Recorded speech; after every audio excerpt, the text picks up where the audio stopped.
Hello there. It's showtime. What is this, trick or treat? Did I do that? I'm Sailor Moon, the champion of justice. Daddy would have gotten us Uzis. The power is yours.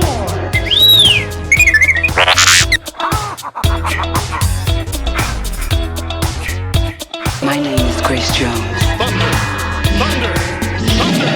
Thundercats. Power of 3 will set us free. Power of 3 will set us free. Power of 3 will set us free. There's no more room in hell. The dead will walk here.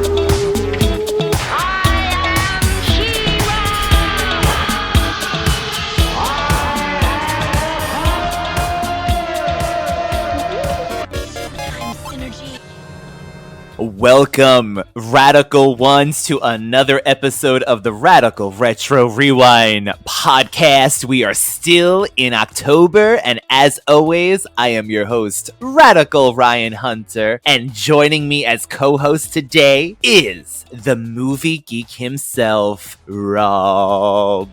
I feel like with this 5th Friday in the month, it's just throwing everything out of whack. It's like daylight saving time. It's like a leap year. It's just you getting 5 episodes this month instead of 4. 5 plus Thundercats, plus cooking disasters, plus we have a Halloween show as well, Rob, with our poems/stories that's coming out. But yeah, it's so crazy. We're just doing another one. It's like I had to add another movie to my schedule.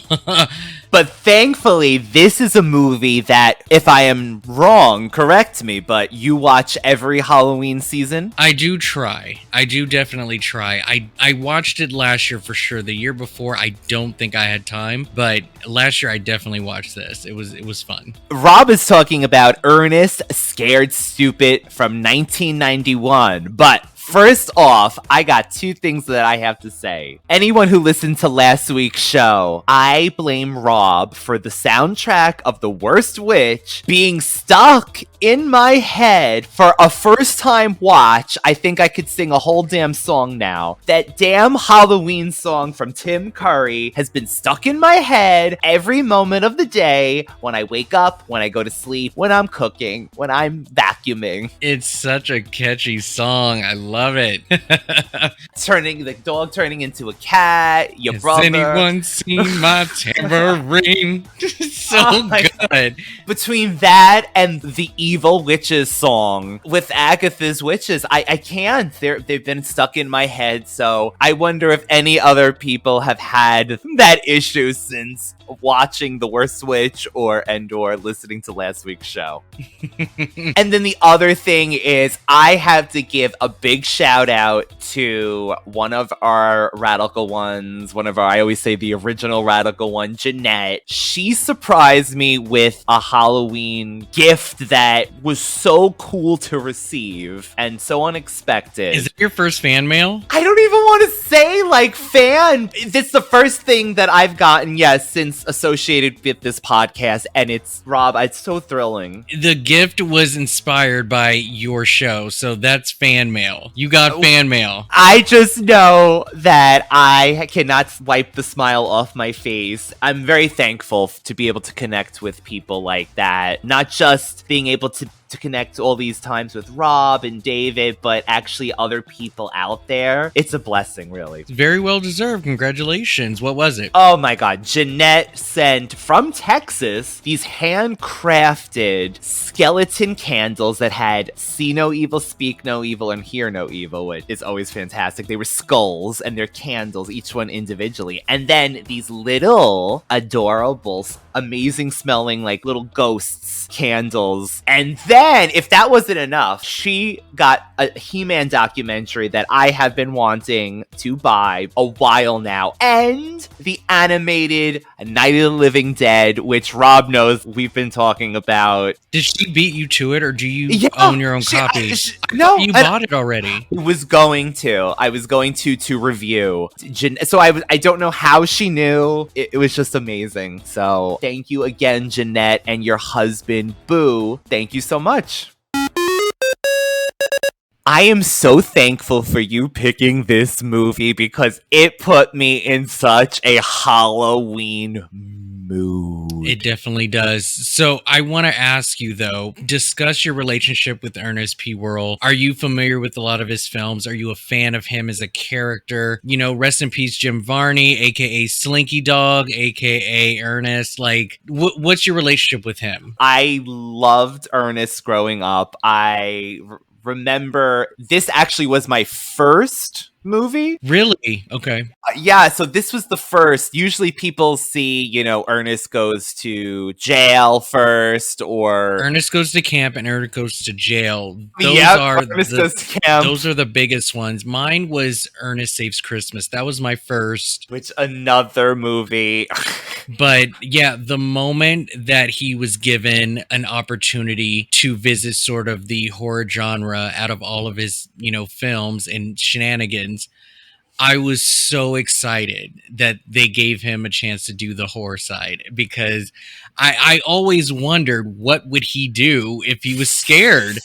And, I just, the Christmas stuff and all of that, those were all great. Those are very happy and lighthearted subjects. But man, I'm like, what if he has to deal with monsters? I just could not wait. So yes, when this movie came out, I also think like being in the video store days, just seeing the poster art of this film with him and the big pumpkin, it just makes sense for him to tackle this genre. I loved it. And yeah, so it's funny that this was your first one. And this, a matter of fact, yes, this cover alone holds nostalgia for me because Rob's right. This is such a classic now. To me, I just see it and I'm like, oh, wow, that's Halloween. And it makes so much sense to be in this universe. But yes, definitely loved always watching him. To me, he's so likable. I know there are some people that find his character annoying over the years. I have heard it and I get it. Maybe it's not for everyone, but he's so lovable. Your question, Rob, yes. So this was my first movie, and then this was the one that I rented from Blockbuster repeatedly. But rewatching it now, I realize just much like Little Monsters and Goonies terrified me as a child. Okay. Now, one other question. Ernest P. Worrell, Jim Varney. You can pick which one is better. I'm just curious what you like in regards to his comedic style compared to Mr. Paul Reubens, Pee Wee Herman. Oh, wow. That's a great question. Holy crap. I feel like he comes off more genuine. I don't know. That's the top of my head. I feel the way he plays this character, and it comes through. Like, he's such a lovable character. Pee-wee always had that side of being a little snarky and sassy. And to me, that's not Ernest. No, you're right. Ernest is a straight up Hufflepuff if I've ever seen one. And no, he's very genuine and lovable and just has the biggest heart and he just wants everybody to be happy. He has a sense of naiveness, I think that's the word, that just shines bright, but it just makes him just, I don't know, just everybody's friend. To me. I was lovable. So lovable. But it doesn't make him better or worse than Pee Wee Herman. I was just curious because they sort of have created this character that just stands the test of time. You put him in any situation, bam, you have a movie. Yeah, you're right. Pee Wee could have had just as many movies as Ernest, and that's all Ernest needs. Ernest is what? What is he doing today? That's a movie. That's it. He didn't go to school. He didn't go to church. He could have, but I just think that the character is just a wonderful guy. It's just, there's a podcast completely devoted to Ernest P. Worrell. I love that. Wow. See, there truly is a podcast for everything. Yeah. My God.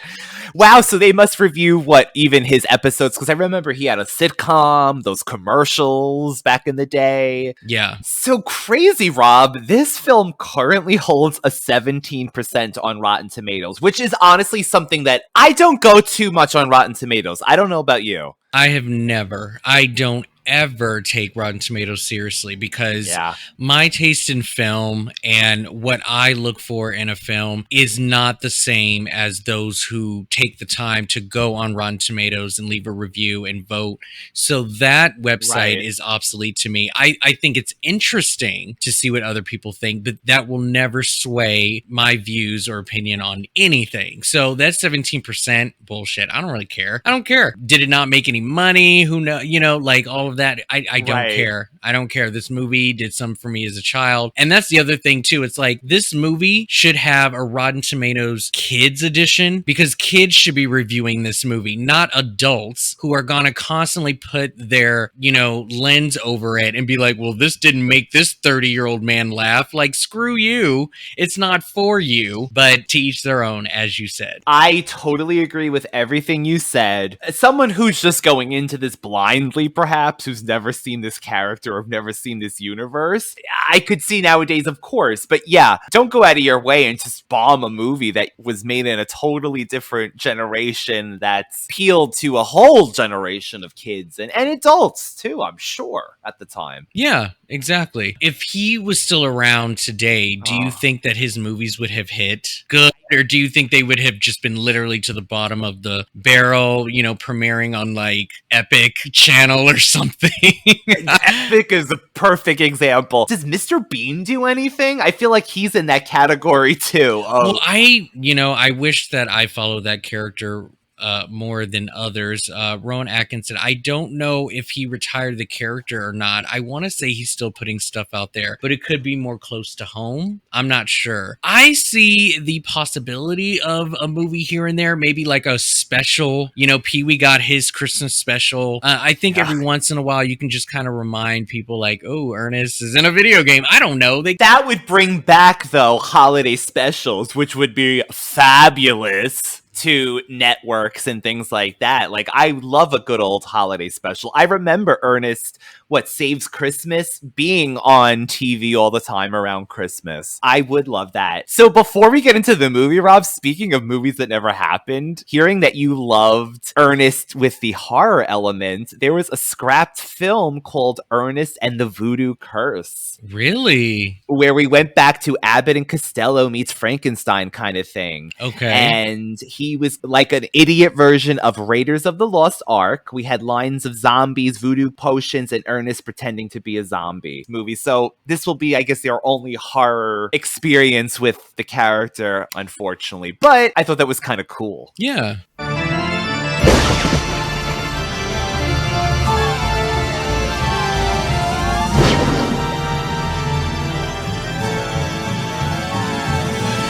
Right off the gate of this movie, tell me these are not the best opening credits for a Halloween special or movie ever? Ryan, what did I tell you from last week? I mean, seriously, roll the clip. You're gonna love the opening credits to this. I think the opening credits, like the opening sequence to this movie. First of all, a movie that actually has a full set of credits before the movie starts. But I love the song. I love the visuals, the images that they use to open up the credits, and just with Ernest, it's so cool. I cannot wait to watch and talk about this next week.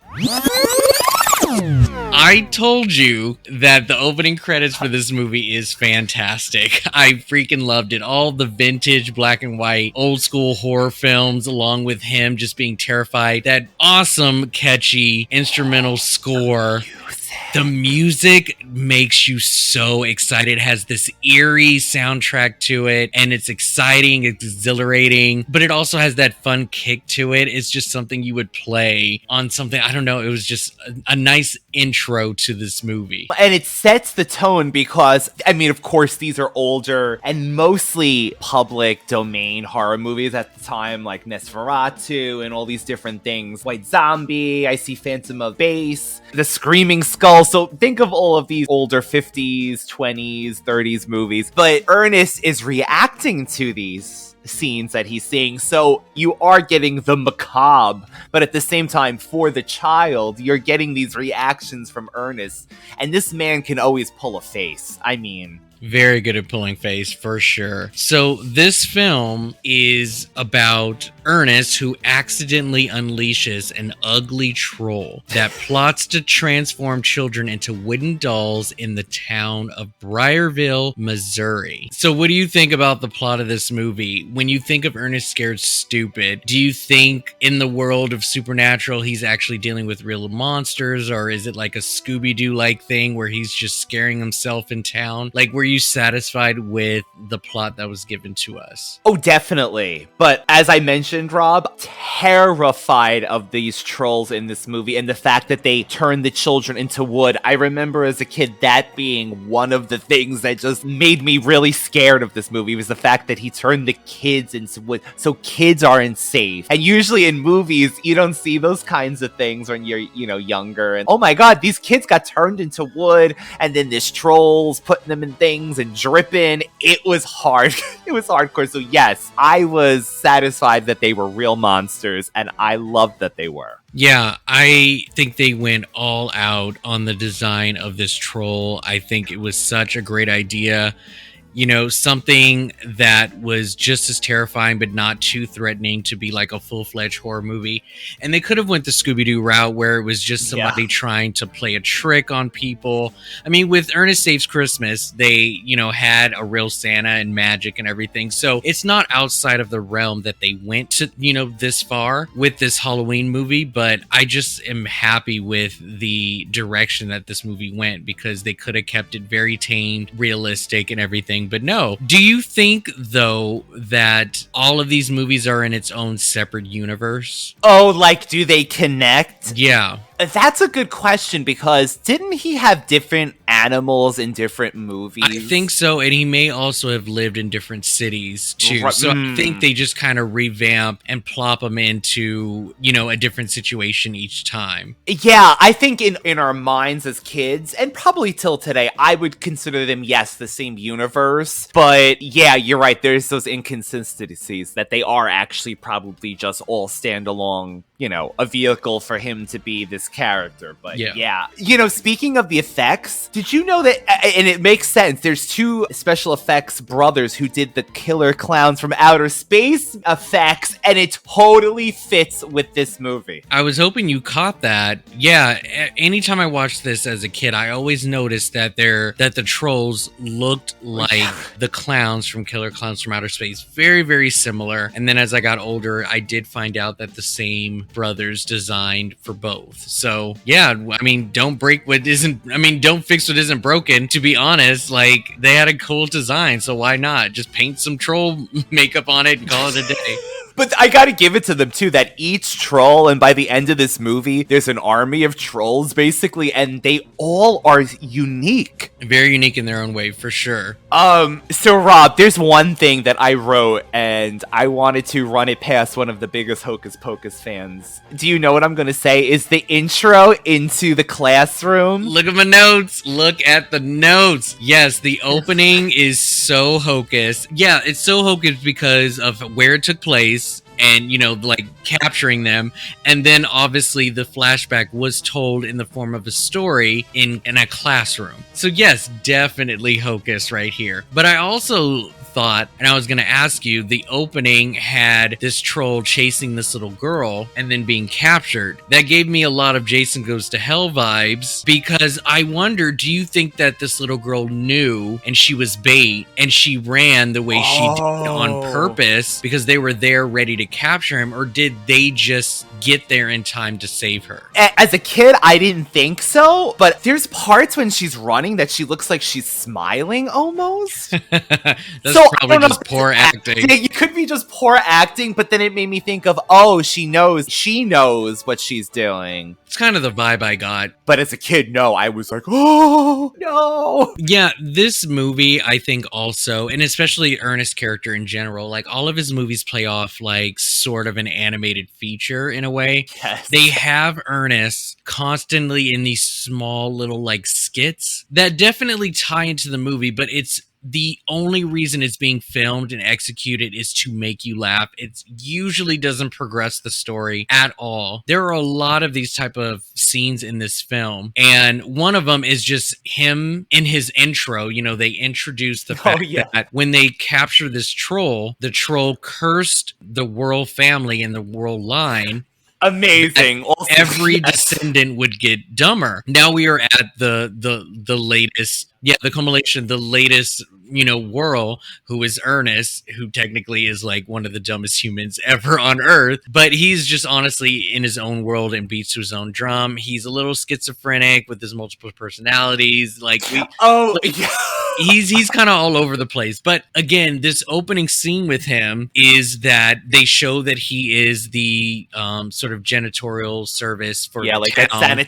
sanitation worker. He is just doing his job, emptying the garbage, but apparently finds himself stuck inside of his own truck, about to be squished a la Star Wars. Yeah. The scene has nothing to do with this movie. And when you see what happens to him, because the truck actually does squish him. So when I said animated, they have him like literally like kind of dying in a way in one or two scenes, and then they just reset and just have him do his like whatever in the next scene. And I just think it's so funny. It's just for comedic value. That's it. Yes, but Rob, before that happens to him, that scene with the doll.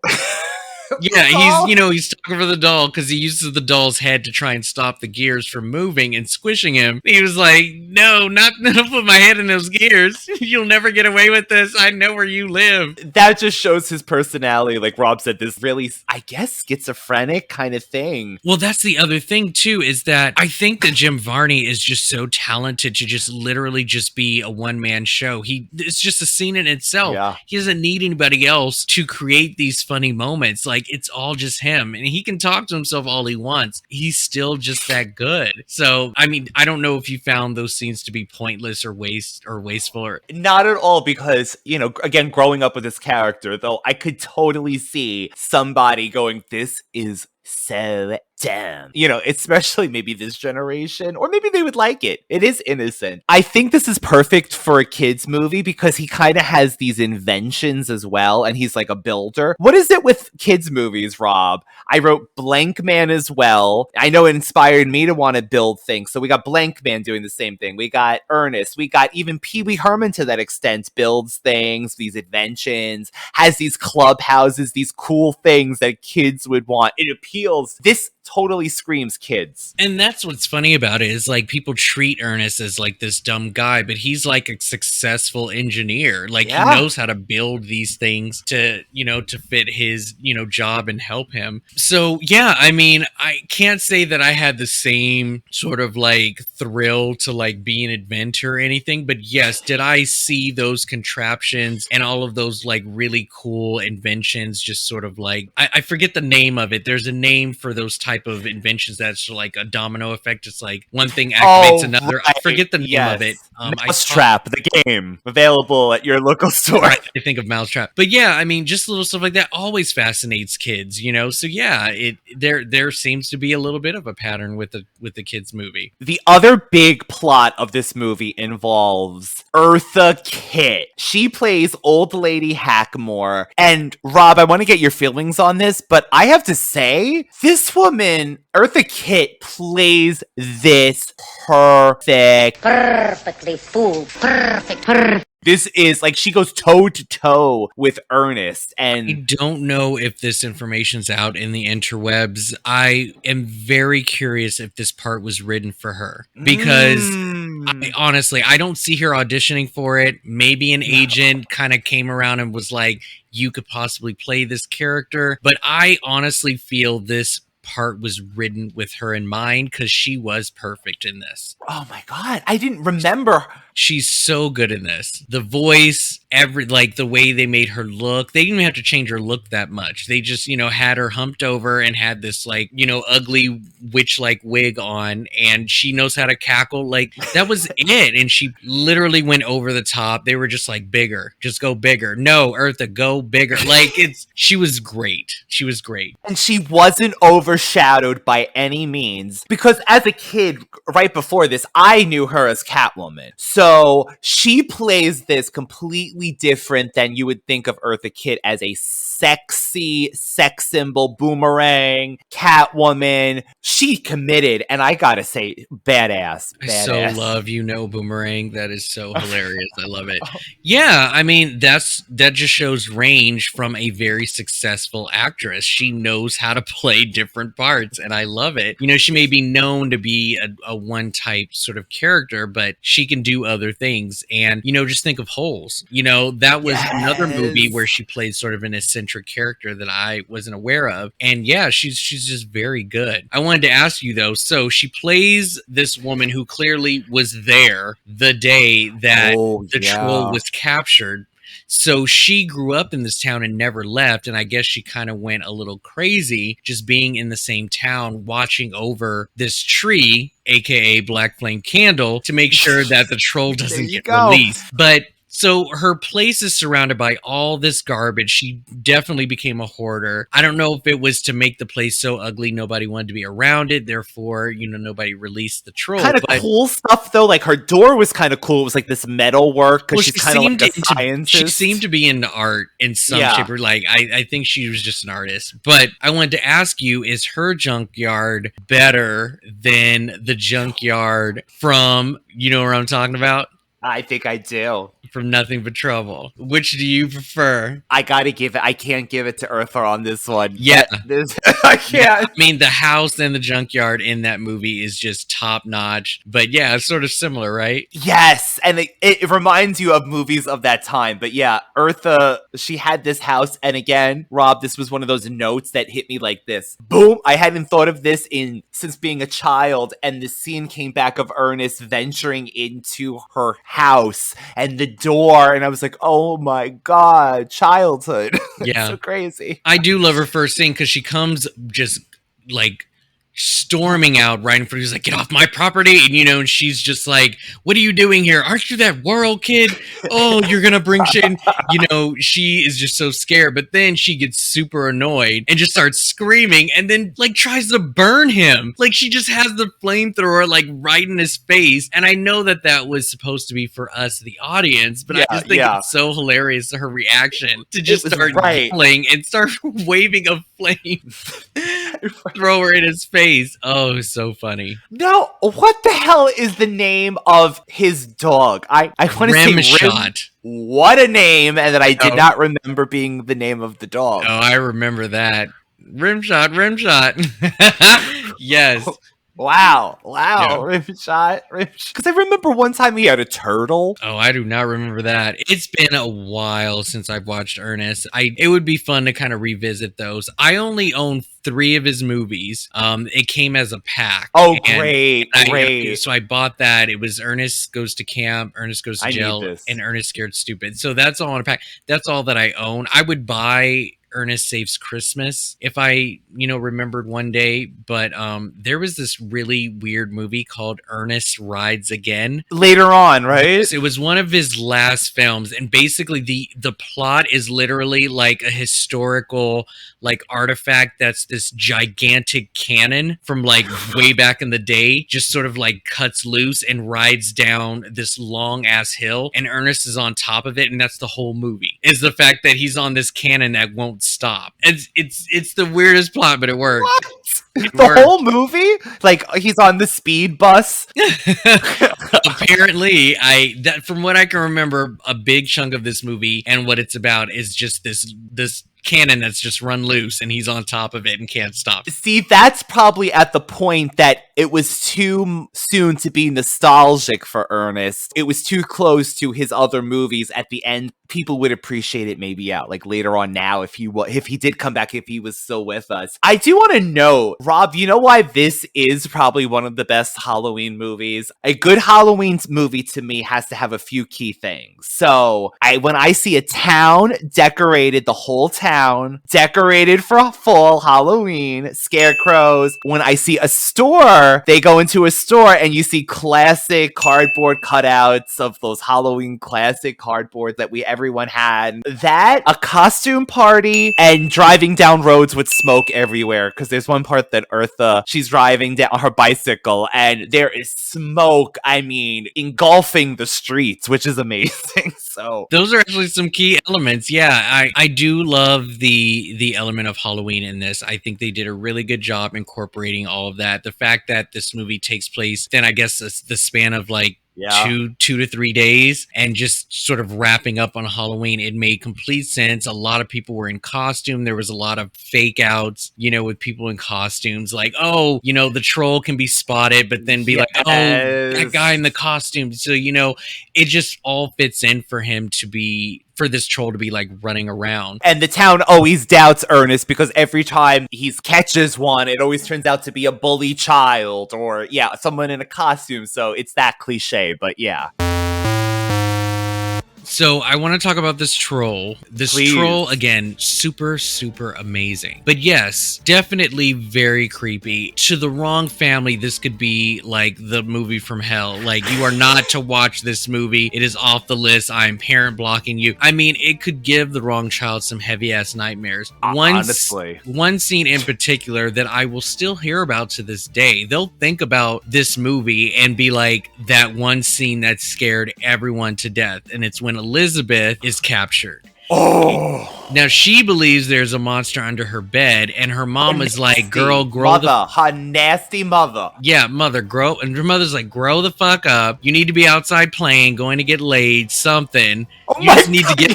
I'm totally kidding. But, why aren't you out there having babies? Right? She's like, get out of the house, but she wants to stay home. Mom, while you're in here, could you check under the bed? I thought I heard... Stop acting like you're 2 years old. There is nothing under the bed. Now put on your costume and come on downstairs. We're all going over to the Halloween party together. But, Mom... Elizabeth, don't be silly. So she looks under the bed. She finds her teddy bear. There's nothing under there. And it's like, yay, safe zone. And the camera is so close to her face. She turns around and the troll is literally laying next to her. Big ass head, scary as hell. He's growling. She could do nothing but scream her ass off. And that's it. They just cut to the next scene. But man, everybody flips out over that scene. But here's the thing, that's not the scene for me. Oh, please, tell us. The scariest scene for me is when he's after the other boy. I forget his name at the moment. Yeah, the kids that Ernest are allowed to go into the woods and play with. I know. That is so funny. Yeah, these kids just go in the woods with this old man, build a tree house. We'll see what it's for. It's when Kenny was walking home and he runs into another friend of his and they hear Elizabeth's voice, and this is after she's captured. Kenny, did you hear that? Yeah, it sounded like Elizabeth. Over here, Kenny. Elizabeth? Elizabeth? Is that you? Now, earlier in the movie, we already got hint that this troll has the ability to change his voice to sound like anyone. That right there is the best weapon you can have. Yeah. And it definitely paid off. It is just so creepy to know that somebody's imitating a voice that you trust. You can't, first of all, she would be talking like that, so he should have known better. But what happened is that this voice seemed like it was coming from like this small little tunnel or this like construction thing. Yeah. This cement roll. And he looks in and there's nothing in there. And then when he turns around, the troll has a hold of his friend. But the troll again speaks in Elizabeth's voice and he goes, "Over here, Kenny." And I was like, oh. And then you can see the kid literally turn into the doll right in front of his face. And then they're chasing each other, or not each other, but he's chasing him. And like all of that that whole sequence, so good. I agree. Or even just the smallest thing where this random kid is on a skateboard and then out of nowhere, the troll just grabs him from the woods.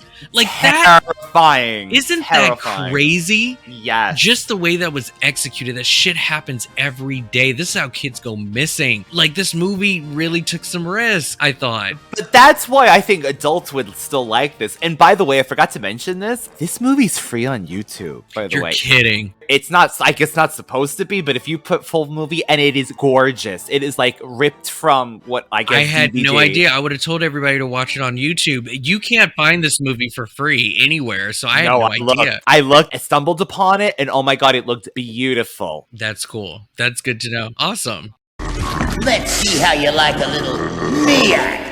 Miak? Yeah, Miak. I bet you thought I couldn't find any this time of year. Well, I'm a little too resourceful for you, a little too light on my feet. So come on, eat Miak and die.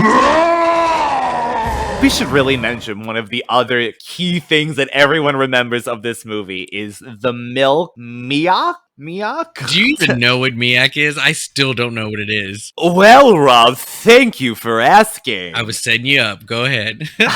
The internet has told us with a heavy heart that it is not real. It is not a real thing. But someone put together that what they could come up with, and the fact that it's called plain Miak, it must be a flavored yogurt sauce of some kind. So they said this means Ernest nearly could have beat the troll with dumb luck if it was made of yogurt, because it still would have been dairy, but it's fake. There is no Bulgarian Miak. Interesting. Yeah, I wish that I can channel my memory from watching this the first time and just wonder if I was able to decipher all of the clues that it was milk that he was running from. I want to say that I was smart enough, but I think it was around the time, with the, what would you call it? The milkshake comes down on Ernest in the store, the convenience store. Mm-hmm. That's when you're kind of like, okay. Or maybe was that at the dance? No, that was at the school dance. Yeah, the milkshake machine was at the school dance. It was Ernest, he accidentally throws his chocolate milk at him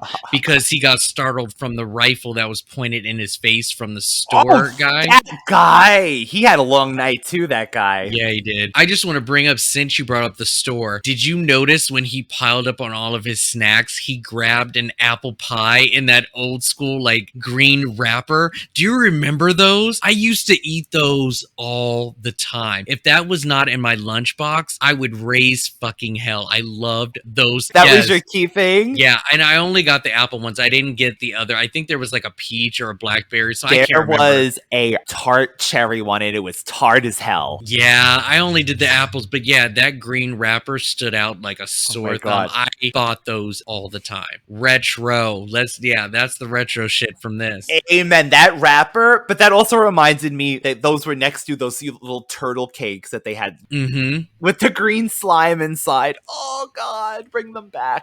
Anyway, yes. I loved those and actually found them a few years ago. They don't look in the same packaging at all. And they tasted like a dried up square, because they're like these square, what would you say, 2 individual square delicious things that were glazed and had apples inside. Now they're like dried up, unless I got a bad batch. That's too bad. To be continued. Oh yeah, he'll do a YouTube video of taste testing these just these old school lunch items. Ooh, pull out a lunchbox, right? Here we go. Oh, okay. So what did you think about the kids? The kids' movies are always as good as the kid actors. Yeah, what did you think of the acting between these set of heroes? I liked the boy that looked like a cross between every child in a 90s movie. He had the Sean hair. Of course, he was going to get the girl. Yeah, of course. He also reminded me of the kid from the Monster Squad. He looked like every kid this kid. I liked him out of all of the kids, I would say. What about you? Who was your favorite? No, Kenny was cool. I thought Joey was a little annoying. Like, when he got turned and he had that, like, screechy voice, I was like, oh my God, somebody help me out of this hole. Somebody help. I was like, him crawling. I was like, no. Elizabeth was a little annoying because there would be times when Ernest would, like, be so proud of himself and she'll just give this nod like, God, what an idiot. And I'm just like, Elizabeth, calm yourself. Chill out. Listen, where are you hanging out, Elizabeth? Thank you. Yeah. I mean, sometimes she could be a little judgmental, but other than that, With some catty bitch. But other than that, I think everybody played their part well. Even though I hated the bullies, they played exactly who they were supposed to be. Bully. Yeah, there you go. And we got the Hocus Pocus bullies as well.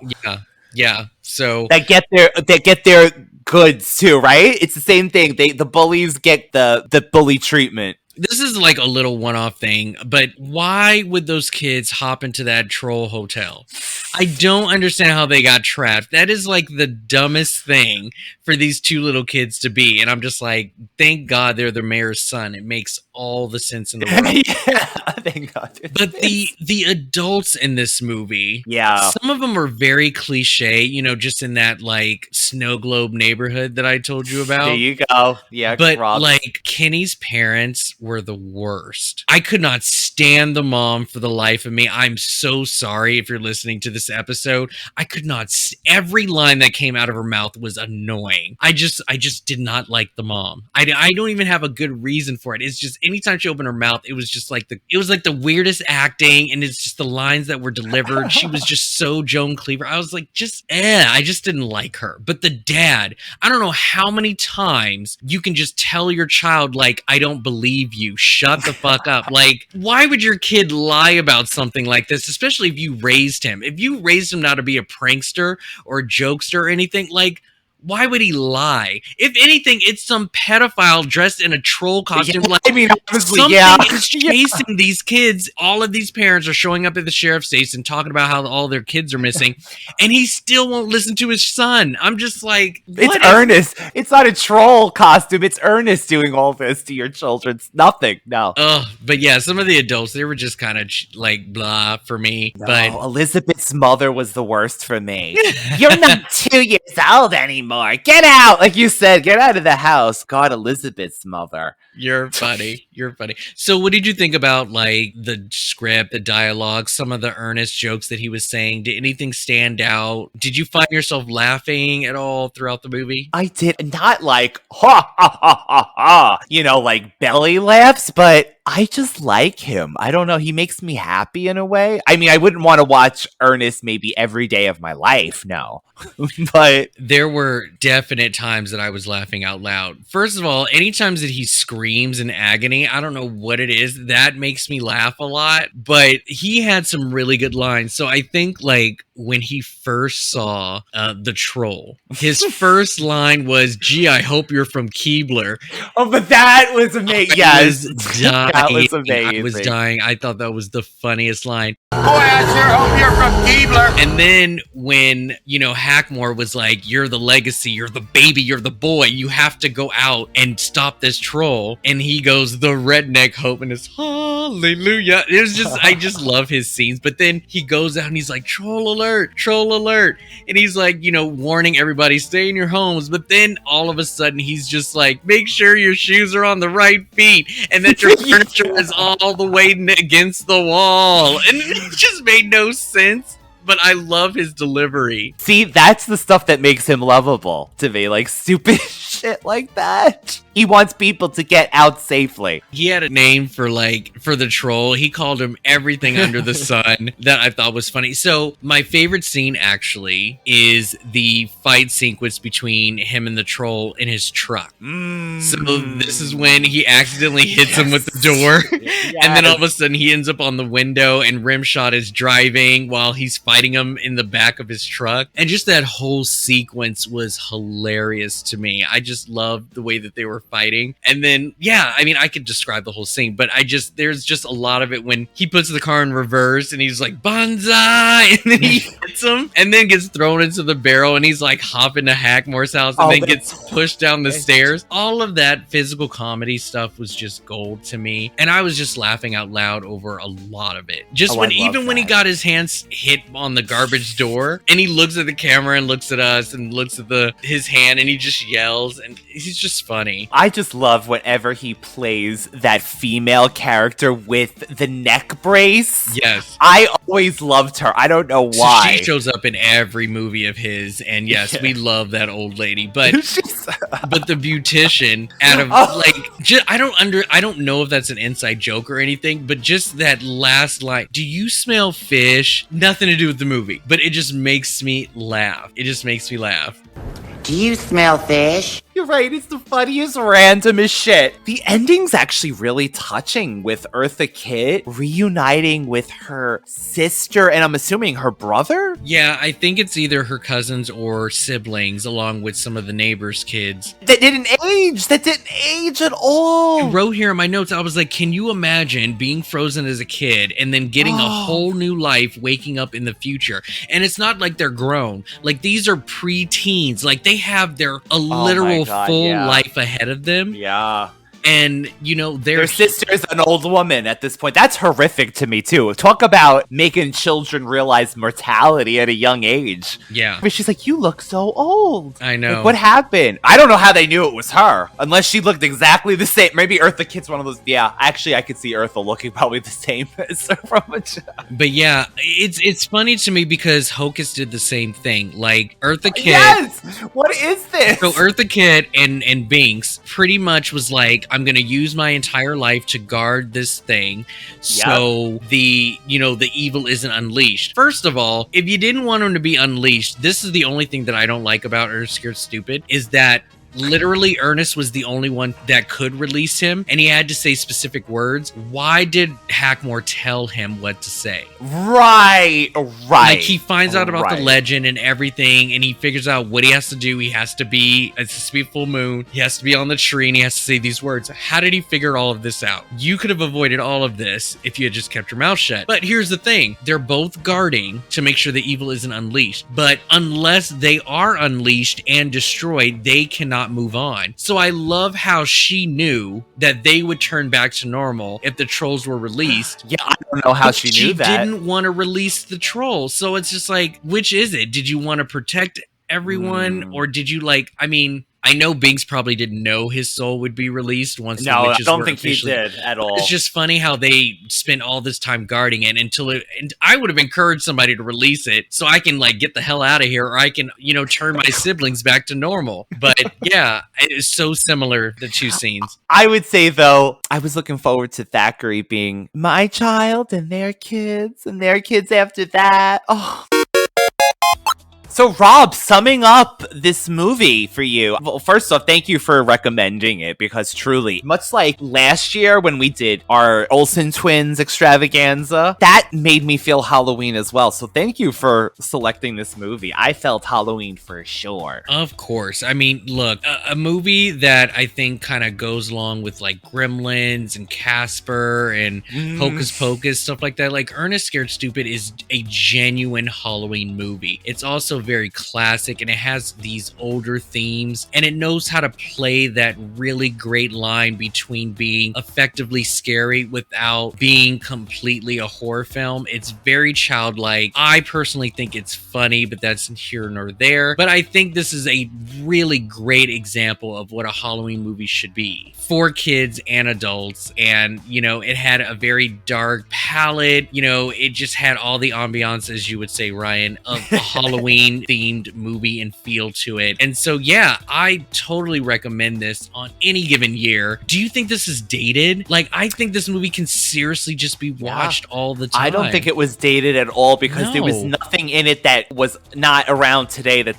everything made sense. I just think people need to be a fan of Ernest to really embrace this movie, but I think this movie can be watched by anyone. But you gotta love silliness. You just gotta not take things seriously when you watch stuff like this. Well, I blame the ABC Family, Freeform for not ever adding this to the lineup. This could have been a classic. It is such the weirdest thing that they don't show this. I'm sure they did maybe once or twice. And probably once, yeah. And they took it off the thing. But no, I mean, this movie definitely fits with 31 Days of Halloween, and it sucks that it's not part of it. It would be a perfect double feature for a Hocus Pocus night, because they're showing Hocus 20 times. So double it with this, and you get like this weird 90s sister movies. I totally agree. Rob, when you're not hanging out over here, where can the lovely people find you? Currently 2 podcasts. There's Movie Geek and Proud, which is a general movie podcast. Right now, I am reviewing a movie every other Wednesday, so check us out on your favorite podcast app. The other podcast is also with Ryan, where we review every single episode of the Charmed original series from the WB. And we're currently in season 7, so definitely check that out. Brunch with the Hollowells is what it's called, also on most podcast apps. Oh, yes. And I can't wait to finish out this season. It's going to get even better, Charmed fans. You could always find the Radical Retro Rewind podcast, all one word, on Instagram. And please check out our upcoming Halloween video where we kind of did little stories and poems, each one of us, plus a special guest, Cadu, who's been on the show a few times. And that will drop sometime on YouTube for Halloween this week. Radical Ones, happy Halloween. Please enjoy your Halloween. We hope we were able to contribute to this season. And we will be back with all new episodes in November. You're not getting rid of us yet. Bye-bye, everyone. Bye.